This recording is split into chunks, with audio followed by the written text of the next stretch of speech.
Shin Wolford is a diligent office worker living in modern-day Japan who'd rather finish the work by doing overtime than going out with coworkers for a drink or having a life. He is truly a slave to the 9-to-5 corporate capitalist lifestyle. One such day, after doing some more overtime and draining all of his energy, he was walking back home when he spaces out while thinking about the kind of life he was living in front of a speeding truck. Truck-kun immediately takes him to an alternate world filled with magic and mystique, heroes and demons and witches and wizards, where his soul is put in the body of a baby who happens to be the last survivor of the wreckage from a demon attack and is found by a magician named Merlin. Reincarnated into another world, he becomes exceptional in everything he does, be it magic or swordsmanship. He was trained and raised by the great mage Merlin, and together, they lived in an isolated forest. As a result, he is clueless and doesn't know much about this supernatural world filled with magic, demons, knights, and magicians. One day, the 8-year-old Shin enters into the forest in search of some game to catch, and for the perfect chance to catch some birds with the help of his wind magic. He also catches a wild boar, and after being satisfied with his game for the day, he heads home and shows them to Merlin. Merlin is an excellent sage and easily notices that he used wind strikes to kill the boar, so he explains they often prove effective for hunting. Merlin decides to test his magic skill and tells him to light up some wood. Shin happily does this while he secretly expresses how glad he is that he doesn't have to shout out incantations to perform magic. Just then, Melita Bowen, his magic gear teacher, and Michael Collin, his sword instructor, arrive at the cottage. Melita immediately scolds Shin for doing something as dangerous as hunting a boar. However, he explains that it's not all that dangerous considering he wore the magic gear they made together. Merlin also praises Shin's superb magical talent, leading Michael to cut and extremely impressed. He teases him with a more brutal combat training, but Shin immediately protests. 2 years later, Merlin takes Shin to hunt some demons. He explains that demons are born when regular animals fail to control the magical energy that flows through them. This leads them to go berserk, and it can happen to humans as well. A long time ago, a human demon almost destroyed their nation, but luckily Merlin defeated it, earning the title of the nation's hero. He teaches Shin search magic, which involves spreading mana from his body toward the surroundings until it comes in contact with other magical signatures. He doesn't think Shin would be able to instantly pull it off in 10 years, but he gets a shocker. Using search magic, Shin is able to observe creatures and people from afar, and while searching, he suddenly senses a sinister energy coming from a particular direction, which Merlin confirms to be a demon. They rush to the location of the demon, oozing out a dark aura. Shin draws his sword without hesitation and launches himself towards the demon. Using his vibrating sword and enchanted boats to maneuver, it only takes a few seconds for him to slay the monster. Merlin can only stand speechless, amazed at Shin's ability, while Shin asks him whether he did a good job. He praises him for killing the demon, but asks what kind of magic he enchanted into his boots. Shin brushes off the question, not wanting to reveal that he has memories from his past life, unknown of the fact that Merlin and the others are already aware that he came from an alternate world. The next day, combat training with Michael continues to be brutal for Shin, who prefers magic. After the training, Merlin takes him to the mountains where he reveals to him how he was found in a demon attack wreckage. Shin asks about his real parents, but Merlin explains they were injured beyond recognition. Having already come to terms with his situation, he tells Merlin he only considers him, Michael, and Melinda as his family since they raised him. These kind words make Merlin burst out in tears like a little baby. On his 15th birthday, a manhood party is thrown for Shin. In attendance is his uncle Dicium, along with 2 of his kids, Christina and Siegfried. During the party, Shin is asked what he would do once he became an adult. However, he has never left the forest, so he explains he'd like to go explore a nearby town. Apart from this, he has no goal whatsoever. Christina suggests he could join the Royal Knights or become a demon hunter. The last guest, and a merchant called Tom Hogg, explains that there's a demon hunter society and he could earn a living by slaying demons. They continue their suggestions, leading up to the 2 siblings to start bickering. Just then, Shin reveals he doesn't know how to use money, and this leaves everyone flabbergasted. It turns out all Merlin taught him was magic. At least he is so good at magic, he transports everyone to the wilderness for a magic test. Michael inquires why they came to a wilderness, leaving Merlin to explain how dangerous it'll be for Shin to show off his latest spell in the forest. Merlin tells them to brace themselves, then he instructs Shin to show off his spell. Shin begins by imagining a regular fire and adding more oxygen than usual. Everyone is already shocked since a blue flame is rare enough. He then adds hydrogen and compresses the impact to a single point. The result plays out like a mini nuclear bomb, but this is more than enough to freak everyone out, especially Melinda. The result of the magical show-off leads the group to conclude it'll be too dangerous to let an ace talent like Shin roam free. Dicium also notes that he could offset the balance of the nations, leading every king to have their eyes on him. He suggests Shin be enrolled in a magic academy, but Merlin doesn't like the idea. This would mean Shin became part of his nation's assets. It turns out Disseum is the king of the Earlshire Kingdom, and only Shin has no idea of his position. Christina is a royal guard, and Seafried is a mage escort for the king rather than his kids. Even Michael was once the commander of the Royal Knights but is now retired. Shin is shocked by this, but Disseum also narrates how he was a student when the Demonoid wreaked havoc on their nation. Just when he was to be killed, Merlin and Melinda showed up. Combining his magic with her magic gear skill, they defeated the Demonoid together. Moving on, he explains Shin would be able to learn how the world works as well as make friends his age if he joins the Magic Academy after taking the entrance exam, as they try to make no room for influence and nobility privileges. Merlin realizes that he can't keep Shin trapped with him forever and agrees to let him take admissions in the Magic Academy. Some days later, Shin alongside Merlin and Melinda set out for the capital for his entrance exam. Soon, they get to the capital's checkpoint. On showing their IDs, the guard freaks out and calls them Merlin the Wise Man and Melita the Guru. Word of their arrival spreads like wildfire across town, so they hurry to their mansion. Here they are welcomed by tons of maids and butlers ready to spoil them with VIP treatment. Shin goes out to the market, where he experiences a life outside the forest for the first time. He wanders around and eventually gets lost in an alley. Here, he hears the screams of a girl being harassed by 3 adventurers. Shin, disgusted by their behavior, steps in, so they turn to him and reveal they are demon hunters who serve justice. Shin tells them hunting girls makes them villains instead of champions of justice, making them angry. One of the guys rushes in with a punch, but for Shin, it is so slow that he is easily able to dodge it and slams him to the ground in an instant. The second man runs up to him but gets knocked down after a swift kick, leaving the third man alone. He quickly takes out a dagger and runs at Shin, but to everyone's surprise, Shin simply intercepts the dagger with the palm of his hand, shattering it completely and knocking him out with a swift punch. Afterwards, the girl goes to ask if the dagger hurt him, but Shin reveals he is fine. Her friend also comes to thank Shin, but he falls in love with her at first glance. Over at a cafe, the girls introduce themselves as Maria and Sicilian, and he finds out that they are also taking the Magic Academy entrance exam like him and become friends. Maria, a super fan of the heroes, especially Melita, starts rambling on about them and how their son would also be joining the academy. Shin suddenly becomes uncomfortable and, not wanting to reveal his identity, decides to pay for their drinks before taking his leave. On the day of the exam, Shin tries to find his way across the notice board, but a rude noble attempts to grab him by the shoulder. He twists his arm as a safety measure, but the angry boy called Kurt Reedsburg begins writing on his family's position and threatens Shin. Luckily, the Crown Prince, August, shows up and reminds him of the punishment for using his position as a noble in school. Putting him in his place, Kurt decides to simply walk away, as no one wants to have any kind of feud with the royal family. Shin is shocked to find out that he is King Disseum's son. Since he regards him as an uncle, he calls August his cousin, prompting August to laugh at the way he casually addresses the Crown Prince, but seems to not mind it at all. They all take the written exam in a hall, and afterward, they move to the practical test. Shin is excited to see another mage perform magic, but is shocked when a boy starts chanting. He conjures a tiny flame, but everyone seems impressed, except for Shin, who is mortified. The next candidate doesn't do better, and neither does the next, and Shin can only watch disappointedly. When it gets to his turn, the instructor tells him to keep his powers under control since she got a heads up from the king. Shin reduces his powers to the minimum, but still manages to destroy the room. The result is out, and both Shin and August passed. They head over to collect their uniforms, which the receptionist reveals have been enchanted with defensive magic. She tells them not to enchant it themselves, so Shin asks if he can let Melita do it, so she agrees. She adds that he was the top scorer of the entrance exam, and so he has to give a speech at the entrance ceremony.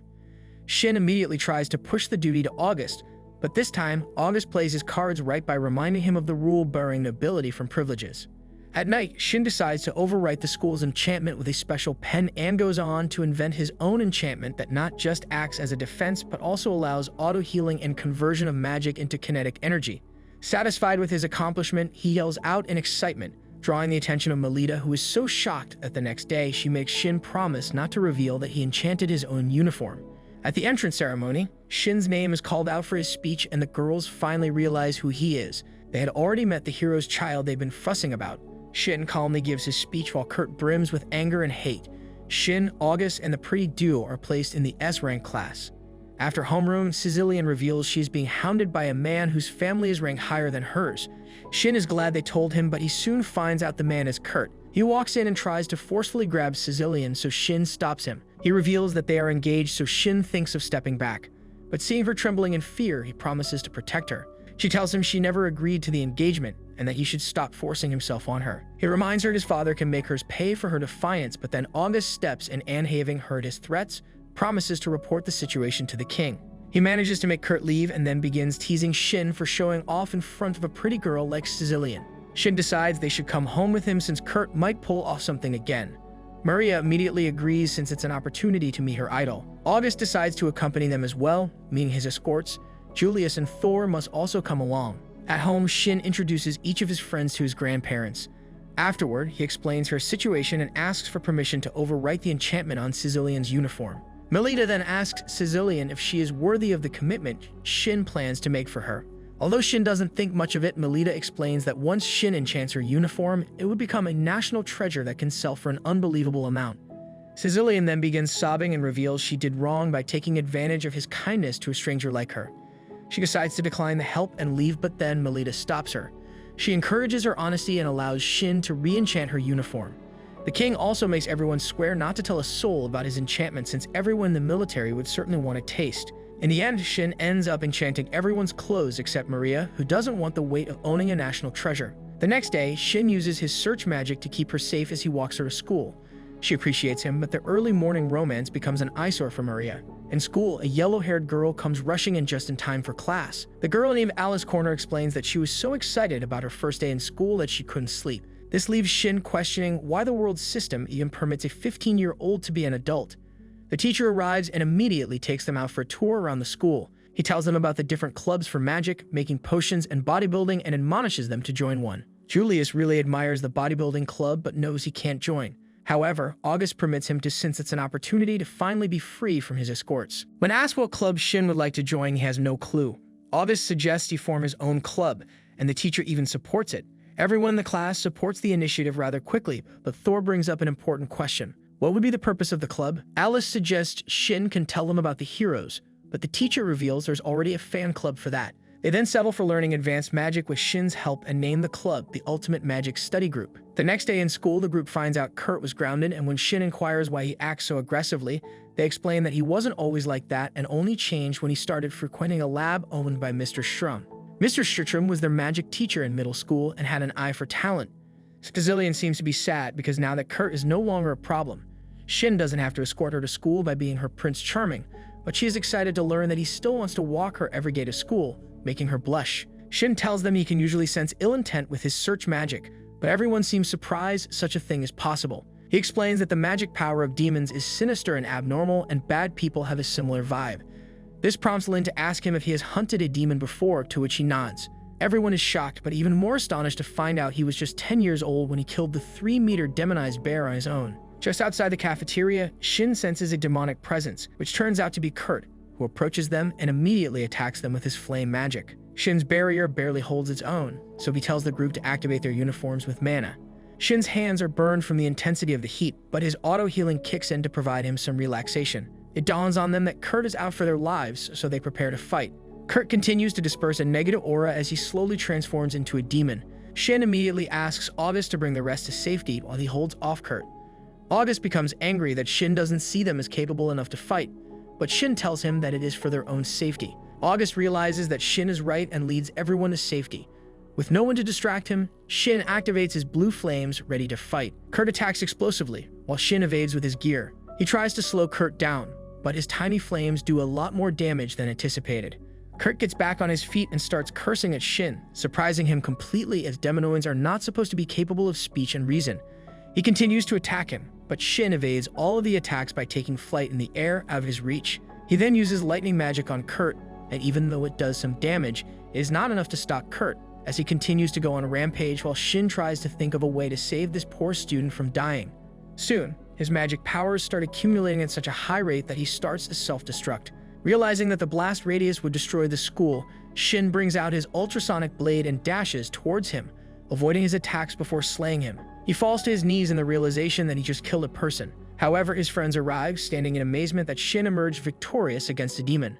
Strum, who was responsible for turning Kurt, his mentee, into a demon, now has his sights on Shin, who stares blankly at the window. With August's arrival, he reveals the circumstances of Kurt's transformation are absurd, and August agrees since Kurt didn't have enough magical knowledge to cast a spell that would mistakenly turn him into a demon.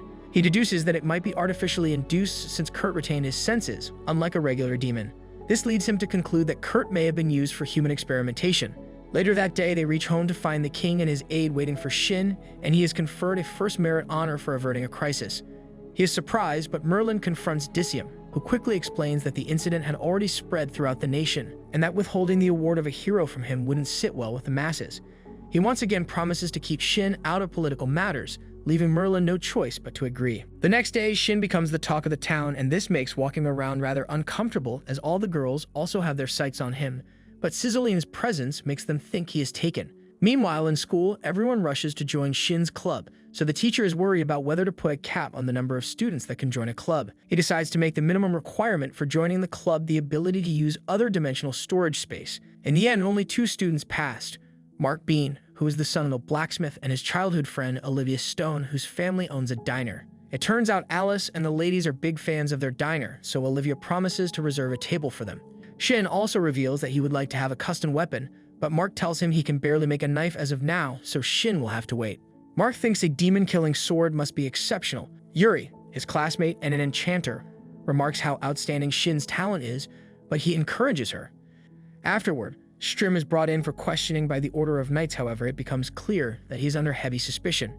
After being surrounded and unable to prove his innocence, he drops the act, revealing his true villainous nature. He explains that he has been conducting human experiments, and now that they are over, he is ready to escape. The group stumbles onto the battle scene, with Strim at the center of it all. Once he begins confessing to demonizing Kurt, Shin dashes at him with his sword and flames simultaneously. He blocks the attack and manages to evade all of the strikes while Shin continues to slash, but he gets nowhere with his sword strikes. He uses earth magic to get him in the air, in a virtually inescapable position. However, Strim can use floating magic. Shin unexpectedly lifts himself towards him with his gear and lands a strike. He follows up with intensely hot flames, leading Strum to push him back with a powerful surge. Unfortunately, his glasses get broken and everyone finds out he is a demon with perfect control over reason. He boasts about how he has attained a peak where humans are nothing but playthings. This angers Shin, who launches an impulsive attack. Strum thinks he missed, but in reality, he activated chain reaction magic that hit him directly. The heat of the attack manages to turn the surroundings to glass, but despite the damage, he has his doubts about Strum's survival. He is thanked by the head court magician, Rupert Olgram, and Knight Commander Dominic Gaster for his help. They then ask how he created such a spell, but when he began explaining the concept, even the court mage couldn't keep up. Some days later, Shin is dressed for his award ceremony. He is presented to the royal court and applauded by high-ranking nobles. He is then conferred his medal by the king, and afterwards he announces to the court that Shin must not be used for military or political purposes. He explains that the consequence of breaking the agreement was the departure of Merlin and his family from their nation. Shin startles everyone by arriving at school with his gate magic. He explains that he had to escape the mob of fans at his house. He explains to a curious Lin how the concept of his gate lies in reducing the distance between 2 locations rather than regular teleportation. Of course, she doesn't understand, and so he encourages her by revealing that Merlin himself can't wrap his head around the concept. He then suggests the group level up since the capital is becoming less safe. He explains that they first need to learn the amount of magic they all have. Contrary to the regular belief that higher-level spells need incantations, Shin notes that everything boils down to the amount of magic that is the fuel for spells. First, he examines Maria's barrier, which seems very thin. He then asks Sicilian to make a barrier using the enchanted accessory he gifted her. When she does, the barrier is thicker and firmer since the ring has been enchanted with his precise control of magic. Shin decides to demonstrate the amount of magic he can control to the group, but the density is so strong that almost everyone suffocates from the pressure. Meanwhile, Strum survived and has already put his plans into motion. Using his demon and demonoid army, Strum takes over the neighboring kingdom, the Blusvia Empire. He goes as far as killing the Emperor himself as an act of revenge. Lord Gaster and Rupert arrive to battle the Empire's forces, but instead they are welcomed by a party led by Strum and his demonoid army. Having destroyed every town under the Blusvia Empire's control, Strum, along with Zess and Miria, his lieutenants, gathers his demonoid army for a meeting. He announces they are done with the Empire and reveals he has fulfilled his goal. The soldiers begin to protest, wanting the destruction of the neighboring lands, and surprisingly, he tells them to do whatever they like on their own. On hearing this, most of the demons leave the area to destroy the nearby places. All this rage inside Strum's heart has been accumulating for a very long time, as when he was a small lord in a town and cared for his people very well. He even gave them tips for farming, and as a result, more and more people migrated to his land from other territories. At the same time, his wife was pregnant, and he worked diligently for a land where everyone could be treated equally. This attitude annoyed the other lords, whose commoners fled to his wonderland, so they decided to arrange for his downfall by inviting him to the capital alone. They sent him a letter, which he received happily, thinking that his efforts had finally been recognized, but after leaving for the capital, numerous incidents of missing people began to pop up around his domain. Fake police also arrived and began spreading rumors that their lord, Olivierstrom, was selling his people to slavers. For 2 months, the rumors spread like wildfire, and eventually the fake police hatched a plot where they led the people in pursuit of a slave cart. The cart was revealed to be his own, with his seal and crest as legitimate proof, which led the people to take matters into their own hands. They marched towards his house, where his pregnant wife was staying, and set the entire place on fire. Sadly, Strom arrives a bit too late to save his precious wife and can only look in horror as she is burnt to a crisp in front of him. The villagers didn't offer any help and straight up started accusing him of trading slaves, but he reveals that it was a setup and that it made no sense to traffic humans with a cart carrying his crest and name. The people soon realized they were being played by the other lords, but by this time, Strom had fallen into despair and swore revenge on everyone. He becomes demonized, destroying the entire domain with a surge of berserk magical power. With this development, the Empire is placed on high alert, and even the school moves to improve everyone's combat prowess. And so joint training with the Order of Knights is announced. The whole class immediately falls into depression since knights and magicians don't have a friendly relationship. The knights call the magicians sprouts since they are weak, while they, in turn, call the knights muscle brains since they are very physical. Shin tries to make them see why it's necessary to complement each other, but he is attacked since he can fall into either category. Once he reveals he was trained by Michael, everyone loses their cool since he is considered a sword saint. During the joint exercise, they are to exterminate demons in the forest. Arriving at the designated area, they are welcomed by their supervisors, Christina and Siegfried. He pleads with them not to bicker, but it turns out there's no helping it. Just then, both the knights and magicians begin fanning over the supervisors, who are very popular and strong enough to guard the king. August explains to them the prior agreement of letting the knights fight alone at first, and having passed through the system, they give their approval. The knights keep their guards up despite Shin's note that there's no demon around. When he finds a demon, Siegfried instructs them to get ready for battle. The raging boar charges in, but all Shin can think about is how tasty it would have been if it hadn't been demonized. The knights stand their ground despite the size of the demon. However, their attacks are futile as the demon is too fast for them. It destroys their formation and circles back to finish them off. Just then, Shin swoops in with his sword and beheads the monster with a single slash. They get the scolding of their lives, and Christina makes sure to make them realize how weak they are. Afterward, Sicilian heals their wounds, so they all agree to work together. They treat Sicilian like a goddess, and this somehow annoys not only Shin but the female knight, who has never been treated like a delicate princess. Just then, some knights ran in to report that over 100 demons were heading their way. However, Shin volunteers to take care of them on his own.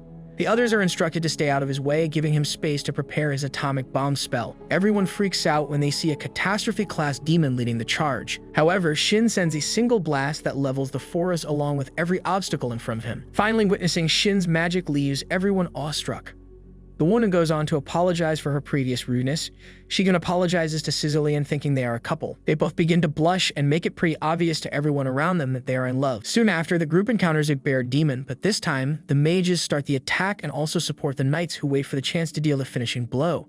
Siegfried wants to know how everyone suddenly leveled up to be on par with court magicians. Shin tells him they've made a magic training club where they practice together. He explains that he used the method Merlin taught him to train his friends, and this visualization method intrigues Siegfried. He begs to join them, but August steps in, reminding him that anything regarding Shin's magic is delicate. He adds that the nation is already in a state of emergency due to Strom's handiwork. Eventually, Siegfried gives up and opts to at least learn how to practice on his own.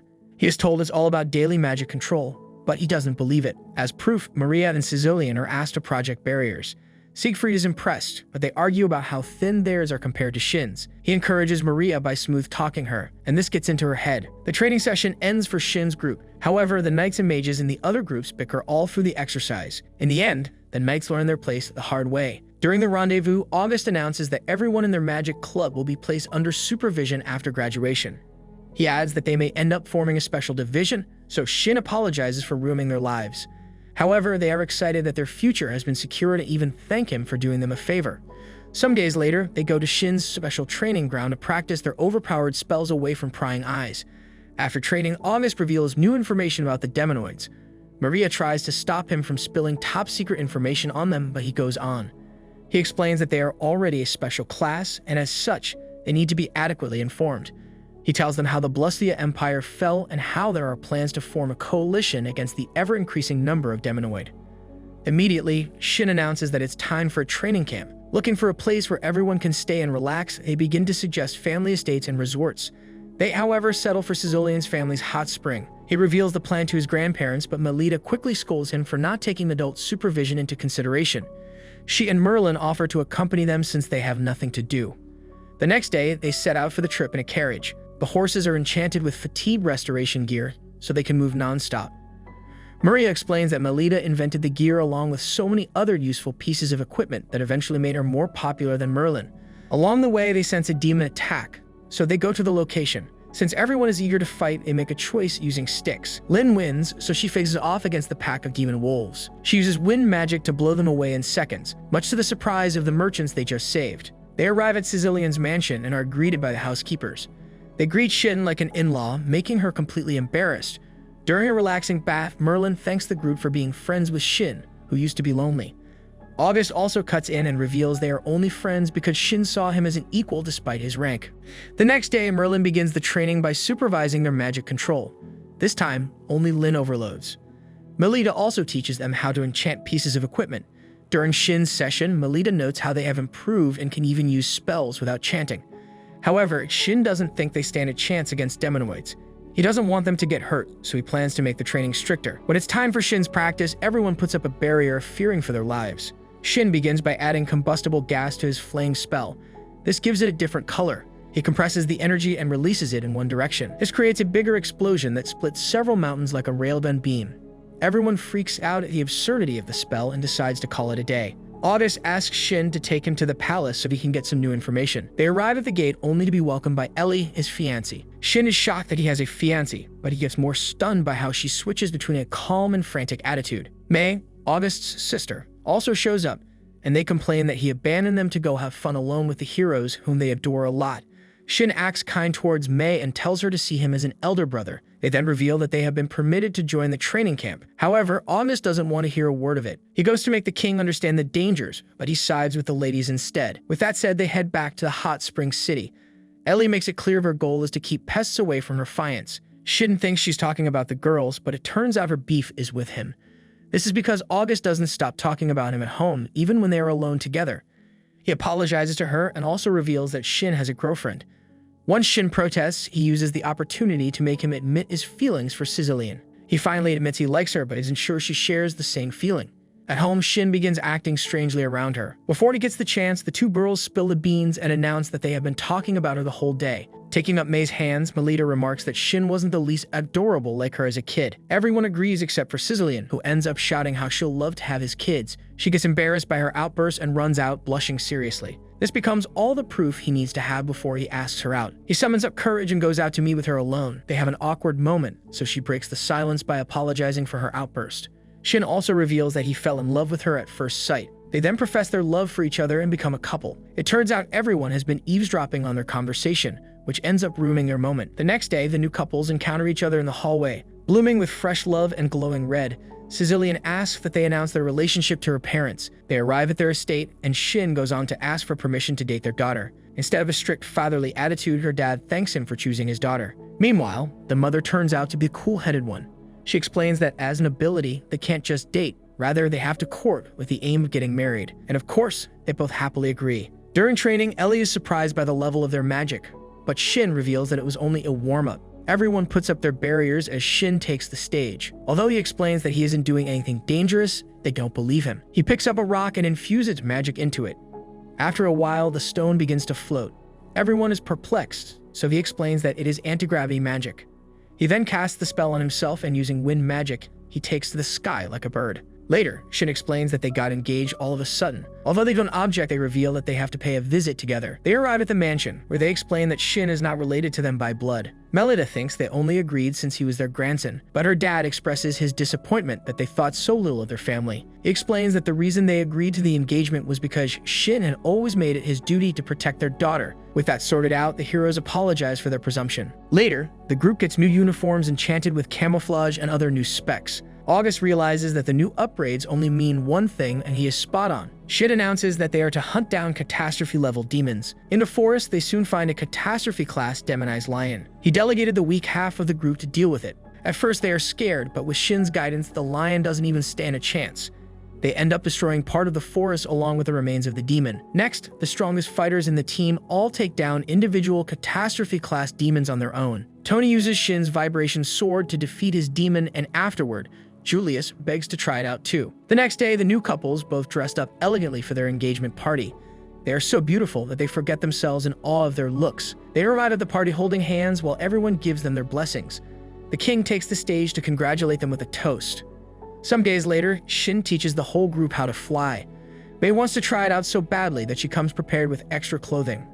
A few weeks later, August is coronated as the crown prince of the kingdom of Earlshide. While he swears his oath, a messenger comes in reporting that the kingdom of Swede is being attacked by demonoids. He uses the opportunity to announce they have already put in place a special division along with Shin and are prepared to battle the demonoid. He asks Shin to also give a speech to calm the minds of the people. Shin then announces that the name of their group is the Ultimate Magicians, and they will immediately set out to provide support to their neighbor in distress. While they are embarrassed by the name, the people are pumped as they take to the sky with magic. While they close in at the border, Shin tells Sicilian to focus on healing the injured while the others pair up against an opponent. The demonoid continues to rain destruction on the kingdom and take their time bullying the weak. Shin arrives in time and sends one of the bullies flying. His partner thinks Shin is a mere human and begins charging for an attack. However, Shin wipes the look off his face with a giant fireball. He helps put the family's minds at ease as they head to the shelter. Meanwhile, August announces the arrival of his group and uses Shin's fame as a hero to instill fear in the minds of the demonoids. Lynn and Alice pair up to face a demon who calls them kids. This angers Alice, but Lynn calms her down before she gets over her head. The spell also ends up defeating the demon, so Lynn gives Alice a pep talk about how brutal their opponents are. They move on to save a knight being bullied by another demon. Alice is addressed as a kid for her looks yet again, so she makes him eat his words by burning him to crisps. They try to help the injured knight, but being helped by kids leaves him embarrassed, so he decides to find his way to the shelter alone. Thor and Julius team up as the perfect pair. While Thor uses wind magic to torment his opponent, Julius uses brute force rather than magic. He tries to see the reason behind their attack on the city, but the demon snaps. He explains that they had been oppressed by nobles for too long, and now they have to take out their anger on people. Yuri uses her ice magic to freeze a demon while her partner Tony slays them with the vibrating sword. Some demons decide to target a shelter, but luckily, Mark is there along with Olivia, who stumps one enemy with a boulder. Mark also protects her, and together, they form a powerful duo with a perfect understanding of themselves. Meanwhile, Shin makes fighting easy as he continues to fry his opponents one after the other. Shrim's aide is gripped with fear as he observes his magic from a distance. August and Maria encounter the leader of the group, who recognizes him as a prince. He decides to abduct him, so they prepare to fight. Maria quickly attacks with flame magic, but he blocks her with the corpses of his dead comrades. He launches at them fast and lands a punch on her. However, the impact is reduced by her enchanted clothes. He even slams her through a wall, but she simply rises back up. Maria sends numerous barrages of fireballs his way, but he uses one of Shin's magic tools, which he stole from a mage, to defend himself. Knowing how potent Shin's craft is, they launch an all-out attack at him in different directions. This makes him lose concentration, thus causing the barrier to shatter. August immediately blasts a donut in his chest, and then he praises Maria for understanding his intent during the battle. After the battle dies down, it becomes clear to the observing demonoids that Shin is incredibly dangerous. Zest decides it's best to retreat and asks Maria to run riot on the city and handle the Ultimate Magicians if need be. The group steps in and saves the knights who are about to be killed. They gang up on her, but she easily evades their attacks. She lands a hit on Alice, but the damage isn't serious thanks to her gear. She goes on to mix a combination of magic and martial arts and hold her hostage. While she handles the group, the demonoids call for a retreat. Although they still want to run wild, seeing Shin fry their companions like stick fish makes them flee. He catches up to them using his beam attack from behind. However, he stops as he notices his teammates are being annihilated by a single foe. She proves her superior battle experience by taking advantage of every flaw in their movement and making them pay dearly for it. She attacks an unconscious Tony, and when Alice shields him, she knocks her unconscious from underneath her. Shin shows up to find his comrades terribly injured. She decides to test his strength for a bit, and so they engage each other. Shin uses a combination of magic and his sword, while she uses her combat skill and earth magic. He begins to push her into a corner, and so she tries to escape. She attacks his newly arrived comrades instead, and when he tries to chase after her, his path gets blocked. She uses massive explosion magic, so Shin has no choice to raise a massive barrier over a wide range of areas. He did protect his friends, but they used the opportunity to make their escape. August suggests Miria must be an ex-soldier or hunter, and so they thank their stars. Strickrum didn't accompany her to the battle. While the Demonoids retreat, Strickrum watches from above. Having enjoyed the battle, he begins to plot his next move. Shin and August arrive at the shelter to find so many injured people. They ask for an update from Marks, so he explains that Cecilium is doing her best inside. He orders the team to help out with the healing while Shin goes to help her. He finds her exerting herself to save a dying man, but despite her efforts, her magic isn't enough to save him. While his family sobs, she decides to use her uniform's healing properties as a last resort. Shin stops her, as it wouldn't change the situation. Instead, he uses a more advanced healing method that involves healing individual injuries at a minute level. August watches secretly and can only imagine the scope of his overwhelming power. Afterward, Cecilian breaks down in tears and she weeps and curses her lack of power and how she always depends on him. However, he reveals that the man could have died if she hadn't sustained him long enough for him to arrive. The other people she saved also thanked her earnestly and even nicknamed her a saint. In the palace, the King of Sui thanks them for their efforts, but then August presents an issue.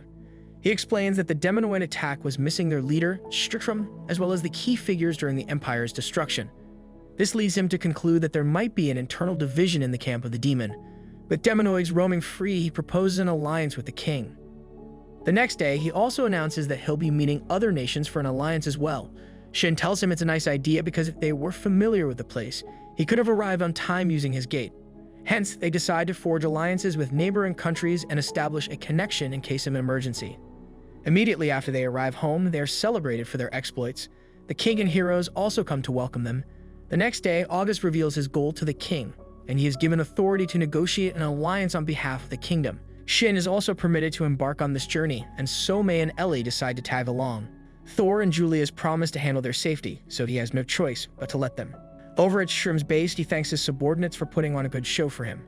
He becomes hyped about Shin's capabilities, but more importantly, hopeful at the prospect of Miria giving birth to a purebred demon. Shin and his team bid the officials farewell before embarking on their journey to protect the world. That's it for this video. Make sure to like and subscribe and watch this next video on screen.